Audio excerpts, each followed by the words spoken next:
Okay mga kakarpintero, ito po ay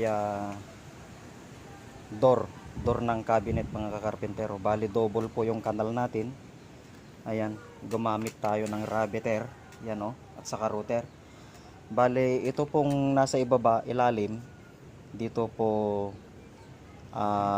pupunta yung yung 1/8 mirror, at saka yung dito sa ibabaw